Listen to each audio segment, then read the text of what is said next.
प्यारे विद्यार्थियों नमस्कार। स्वागत है आप सभी का आपके अपने राम क्लासेज यूट्यूब चैनल पर। साथियों, आज की क्लास में हम राजस्थान चतुर्थ श्रेणी परीक्षा के हिंदी के टॉप 50 क्वेश्चन पढ़ने वाले हैं। साथियों, अगर आप चतुर्थ श्रेणी परीक्षा की तैयारी कर रहे हैं तो ये क्लास आपके लिए बड़ी इंपॉर्टेंट है। हम हिंदी के इंपॉर्टेंट क्वेश्चन पढ़ेंगे जो आपकी परीक्षा के अंदर हूबहू छपने वाले हैं।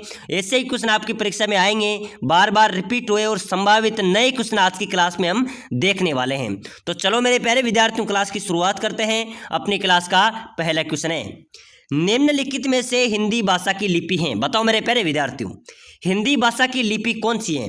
ग्रीक है, देवनागरी है, रोमन है या अरमाइक है? आपको फटाफट से कमेंट करना है। हम 50 क्वेश्चन पढ़ेंगे, आपको हर एक क्वेश्चन का आंसर कमेंट करते चलना है। देखते हैं आप कितने क्वेश्चन सही कर पाते हैं। तो मेरे प्यारे विद्यार्थियों, हिंदी भाषा की लिपि कौन सी हो जाएगी? देवनागरी। ध्यान रख लेना, परीक्षा में आ सकता है।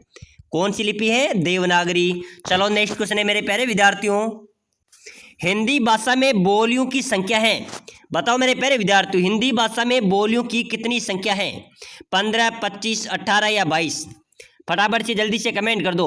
अभी हाल ही में मेरे प्यारे विद्यार्थियों जेल परेड में पूछा गया था ये क्वेश्चन।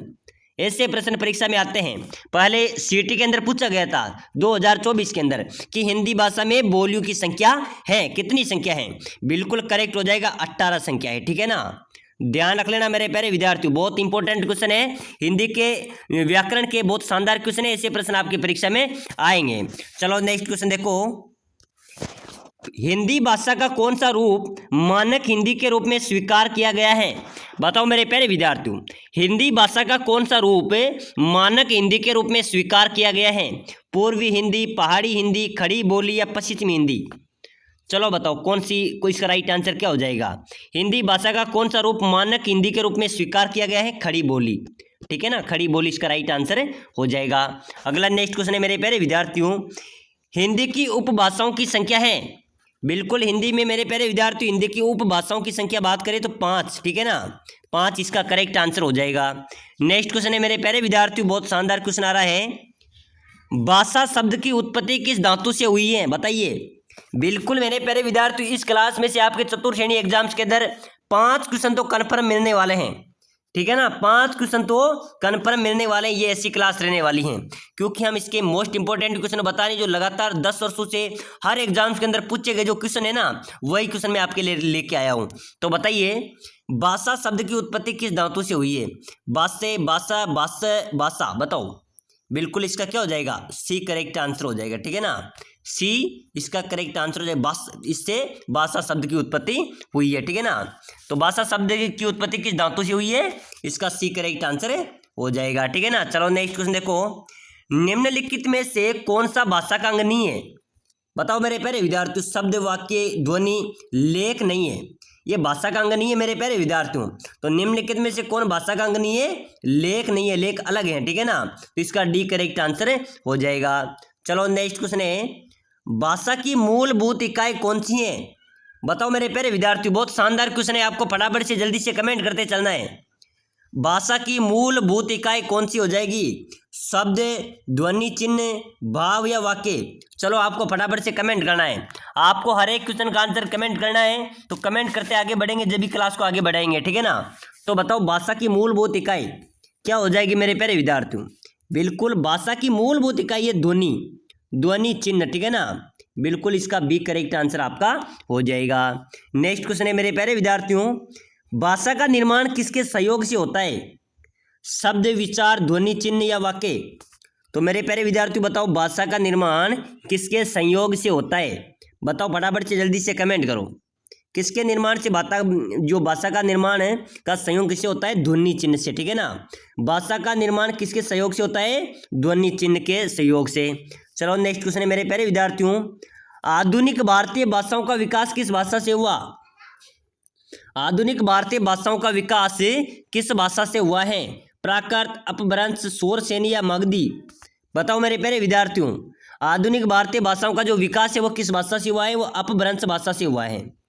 अपभ्रंश भाषा से हुआ है, इसका बी करेक्ट आंसर हो जाएगा। चलो नेक्स्ट क्वेश्चन है मेरे प्यारे विद्यार्थियों, देवनागरी लिपि का विकास किस लिपि में हुआ? है हमने लिख लिया है। ठीक है ना, चलो नेक्स्ट क्वेश्चन देख लो, मानक हिंदी में पश्चिमी हिंदी किन ध्वनियों का लोप हो गया है? बताओ मेरे प्यारे विद्यार्थियों, मानक हिंदी में पश्चिमी हिंदी की किन ध्वनियों का लोप हो गया है? द्वित्व, ठीक है ना, द्वित्व इसका राइट आंसर हो जाएगा। चलो नेक्स्ट क्वेश्चन है मेरे प्यारे विद्यार्थियों, व्याकरण और वर्तनी की दृष्टि से शुद्ध भाषा कहलाती है। व्याकरण और वर्तनी की दृष्टि से शुद्ध भाषा क्या कहलाती है मेरे प्यारे विद्यार्थियों? साहित्यिक भाषा, प्रांजल भाषा, व्याकरण भाषा या मानक भाषा? चलो आपको फटाफट से कमेंट करना है। व्याकरण और वर्तनी की दृष्टि से शुद्ध भाषा कहलाती है मानक भाषा, ठीक है ना। शुद्ध भाषा क्या कहलाती है? मानक भाषा कहलाती है। इसका भी डी करेक्ट आंसर हो जाएगा। चलो नेक्स्ट क्वेश्चन है मेरे प्यारे विद्यार्थियों, आज संचार माध्यमों में हिंदी भाषा किस रूप का प्रयोग होता है? आज संचार माध्यमों में हिंदी भाषा के किस रूप का प्रयोग होता है? टकसाली, पश्चिमी, मानक या आम फहम? बताओ मेरे प्यारे विद्यार्थियों, आज संचार माध्यमों में हिंदी भाषा का प्रयोग होता है मेरे प्यारे विद्यार्थियों मानक रूप से, ठीक है ना। इसका सी करेक्ट हो जाएगा। चलो नेक्स्ट क्वेश्चन है, ड का उच्चारण स्थान होता है। बताओ मेरे प्यारे विद्यार्थियों, ड नासिक है, कंठस्थ है, मूर्धन्य है या फिर कंठ तालव्य है? ड ड बिल्कुल बताइए मेरे प्यारे विद्यार्थियों, ड का उच्चारण स्थान बिल्कुल करेक्ट होना चाहिए आप सभी का, नासिक के, बहुत शानदार करेक्ट है, ठीक है ना, ए इस राइट हो जाएगा। चलो नेक्स्ट क्वेश्चन देख लो, हिंदी दिवस किस तिथि को मनाया जाता है? बताओ मेरे प्यारे विद्यार्थियों, हिंदी दिवस किस तिथि को मनाया जाता है? 14 नवंबर, 14 दिसंबर, 14 अगस्त या 14 सितंबर? चलो आपको फटाफट से जल्दी से कमेंट करना है, हिंदी दिवस कब मनाया जाता है मेरे प्यारे विद्यार्थियों? बहुत शानदार क्वेश्चन है, जल्दी से कमेंट कर दो। सर 14 सितंबर, बिल्कुल 14 सितंबर को हिंदी दिवस से मनाया जाता है, ठीक है ना। 14 सितंबर इसका करेक्ट आंसर हो जाएगा। चलो नेक्स्ट क्वेश्चन है मेरे प्यारे विद्यार्थियों, हिंदी को भारत की राजभाषा के रूप में कब स्वीकार किया गया? बताओ मेरे प्यारे विद्यार्थियों, हिंदी को भारत की राजभाषा के रूप में कब स्वीकार किया गया है? फटाफट से कमेंट कर दो, बिल्कुल आपके कमेंट का इंतजार रहेगा। 14 अगस्त 1950, 14 सितंबर 1948, 14 सितंबर 1949 या 14 नवंबर 1949? बताओ मेरे प्यारे विद्यार्थी, हिंदी को भारत की राजभाषा के रूप में स्वीकार किया गया है, ये कब स्वीकार किया गया? इसका करेक्ट आंसर हो जाएगा 14 सितंबर। ध्यान रख लेना, प्रश्न आएगा। 14 सितंबर 1949 को हिंदी को भारत की राजभाषा के रूप में स्वीकारा गया था, ठीक है ना। इसका सी राइट आंसर हो जाएगा। चलो नेक्स्ट क्वेश्चन है मेरे प्यारे विद्यार्थियों, कितने भारतीय राज्यों की राजभाषा हिंदी है? बताओ मेरे प्यारे विद्यार्थियों, कितने भारतीय राज्यों की राजभाषा हिंदी है? 10, 8, 12 या 15? चलो बताओ मेरे प्यारे विद्यार्थियों, कितने भारतीय राज्यों की राजभाषा हिंदी है? बिल्कुल करेक्ट हो जाएगा अपने 10 राज्यों की, ठीक है ना। अपने भारतीय 10 राज्य हैं जिसकी राजभाषा क्या है? हिंदी है, ठीक है ना। तो इसका क्या हो जाएगा? एक करेक्ट आंसर हो जाएगा। नेक्स्ट क्वेश्चन है मेरे प्यारे विद्यार्थियों, अपभ्रंश भाषा का विकास किससे हुआ है? बताओ, अपभ्रंश भाषा का विकास किससे हुआ है? ब्राह्मी से, लोक भाषा से, प्राकृत से, संस्कृत से? बिल्कुल मेरे प्यारे विद्यार्थियों, आपको जल्दी से फटाफट से कमेंट करना है, बहुत शानदार क्वेश्चन है। अपभ्रंश भाषा का विकास किससे हुआ है? बिल्कुल फटाफट से जल्दी से कमेंट कर दो, किससे हुआ है? प्राकृत से, ठीक है ना। प्राकृत से अपभ्रंश भाषा का विकास हुआ है। नेक्स्ट क्वेश्चन है, निम्नलिखित में से कौन भाषा का अंग नहीं है? बताओ मेरे प्यारे विद्यार्थियों, इसमें से भाषा का अंग नहीं है, बताइए। मैंने पहले भी क्लास में बताया था, रिपीट हो चुका है क्वेश्चन, तो आपको फटाफट से कमेंट करना है। बिल्कुल आपको कमेंट करना है, आपका ध्यान किधर है? निम्नलिखित में से कौन सा भाषा का अंग नहीं है? शब्द, वाक्य, ध्वनि या लेख? बताओ मेरे प्यारे विद्यार्थियों, करेक्ट आंसर आपको बताना है। बिल्कुल आपको सभी को कमेंट करना है, ठीक है ना। चलो जल्दी से बता दो साथियों, अगर आप चतुर्थ श्रेणी की तैयारी कर रहे हैं तो यहाँ पर आपका टॉपिक वाइज क्लासेस चलती रहेगी, तो सभी साथी क्लास को लाइक करके चैनल को सब्सक्राइबर कर लेना है। सिलेक्शन लेना है तो प्लेलिस्ट में जाकर अन्य क्लासों को भी आपको देखना है, ठीक है ना। तो बताइए फटाफट से, कौन सा भाषा का अंग नहीं है? लेख नहीं है, ठीक है ना। डी भाषा का अंग नहीं है, इसका करेक्ट आंसर हो जाएगा। नेक्स्ट क्वेश्चन है मेरे प्यारे विद्यार्थियों, भाषा की मूलभूत इकाई? आपको फटाफट से कमेंट करना है, भाषा की मूलभूत इकाई कौन सी है? शब्द है, ध्वनि चिन्ह है, भाव है या वाक्य है?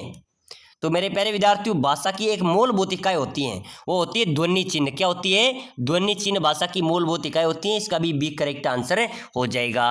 नेक्स्ट क्वेश्चन है, अगला क्वेश्चन है मेरे प्यारे विद्यार्थियों, अपनी क्लास का अंतिम क्वेश्चन है, हिंदी दिवस किस तिथि को मनाया जाता है? ध्यान रख लेना, इंपॉर्टेंट क्वेश्चन है, लगातार हर एग्जाम्स के अंदर पूछा जा रहा है, इसलिए मैं आपको 3-4 इंपॉर्टेंट क्वेश्चन इसको रिपीट करा रहा हूँ।